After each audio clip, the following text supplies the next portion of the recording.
Hello everyone, thank you for having me come to your meeting today. I am here to propose to you what I am calling the OneStop Model, Developmental Education Faculty Advisement Training here at Chandler Gilbert Community College. So why don't we go ahead and get started. I do want to tell you just briefly about the project and then we'll get into it in more detail later. But as you know, our college is moving toward the one-stop model in our student services area as we open up our new student services center. And for the project, I would like to promote developmental education faculty advisement training in this one-stop model. And a few of the reasons I have mentioned here is because we have a few advisors now, although they are not trained as level 1 generalists, that we'll be having in the one-stop model. So those few advisors will need to be up to speed if they are going to work in the Student Services Center. There is faculty space in the new Student Services Center, so we would like to utilize that space with well-trained and quality-trained faculty. Also, we need to, again, like I said before, update our current advisors. And for this phase of the project, we would like to include developmental education faculty. And one of the reasons why we would like to include developmental education faculty is because, as we know, our developmental education students versus non-developmental students are less likely to persist, complete their gateway courses, and to graduate.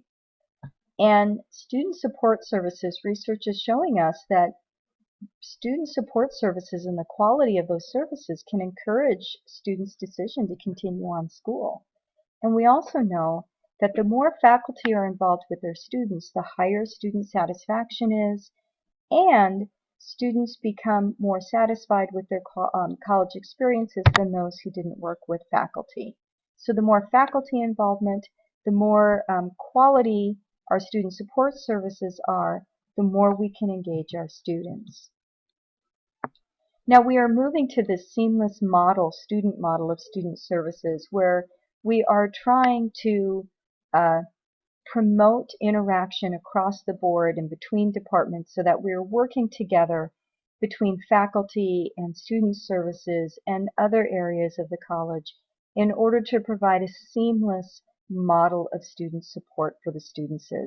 And I believe this fits in with this project and with this initiative. We know that our students that are coming to school are part of this millennial generation. They trust authority. That's why this project will work in our favor. They love to work in groups, which again is another part of this project.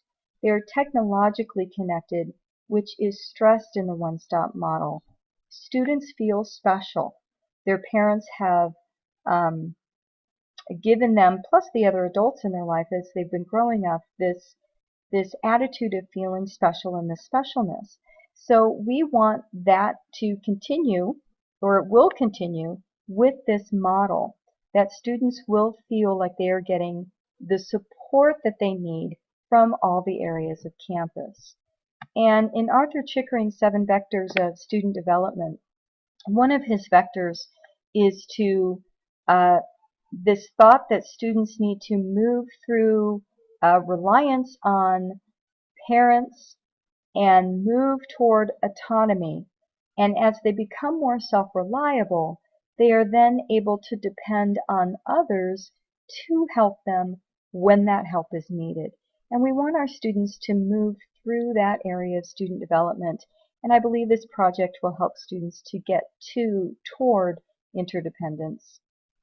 And again, Vincent Tinto has stressed in his interactionist theory that when students feel community at their college, both academically and socially, they are less likely to depart college.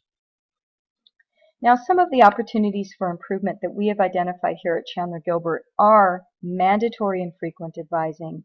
We want to make sure that our student support services are comprehensive and they're tailored to our students' need, and that there's more collaboration between student support services and instructional faculty. And I believe that this project, this initiative, would do that. Now, our one-stop model, for those of you who are not familiar with it, is the student services specialists, instead of operating in silos, will become generalists from all different areas, including advising, financial aid, registration, career services, testing, and those areas will be trained in all of the other areas so that they will become generalists, so they will be able to help students move through student services at a quicker pace and more quality and less time spent going from line to line to line to line. So it will maximize student time. It also stresses students individually working on the computers if they need to. So it also stresses autonomy for students. Now, for faculty, we have residential developmental education faculty that would like to collaborate with student services in this one-stop model. And we believe that will also help to alleviate the shortages that we have in the Student Services Center. And again, like I said previously, this will help to increase overall student satisfaction, which will lead to students not wanting to depart college. Now, in our Student Success Center that is opening up in the fall too, this is a center that's designed specifically for developmental education student needs.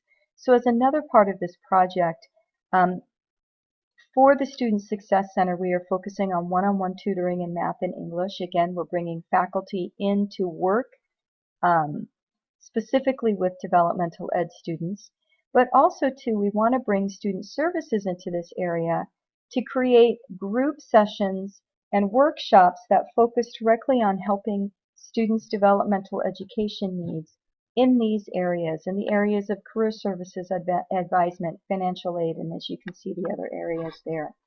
So student services and faculty will be working together in both the one-stop model in the Student Services Center and in the Student Success Center. So we'll be working together in two areas to promote student engagement and a student sense of community. So here's the proposal. The proposal again is the one-stop model for developmental education faculty advisement training. I propose 3 phases for this.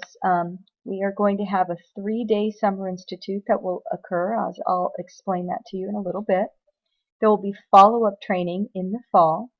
And then during fall, there will be responsibilities for the developmental education faculty and student services specialists in both the Student Services Center and the Student Success Center.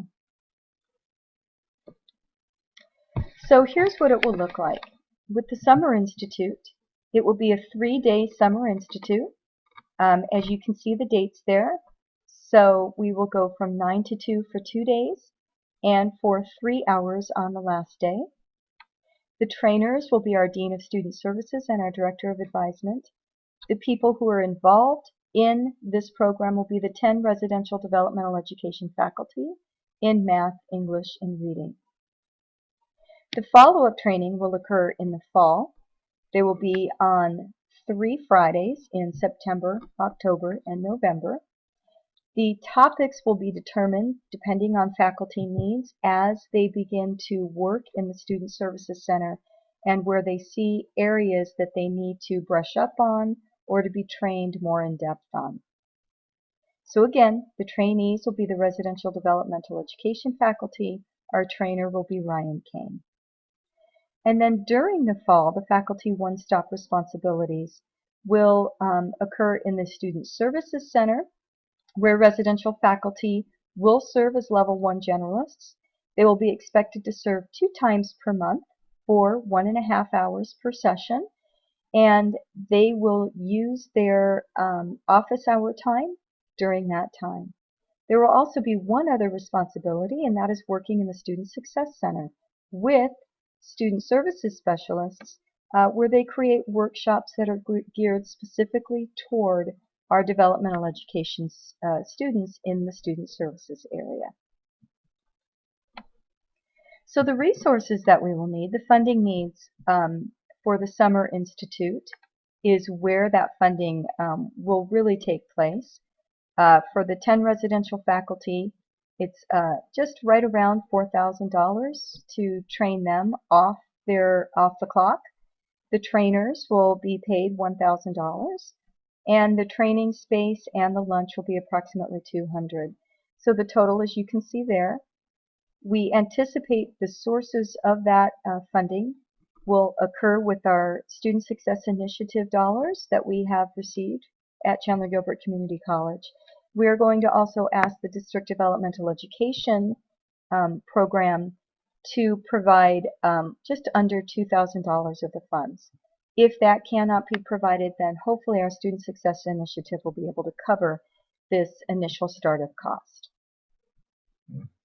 The human resources that will be utilized at this time is our Director of Student Success will be the coordinator for both the Summer Institute and the Student Success Center workshops.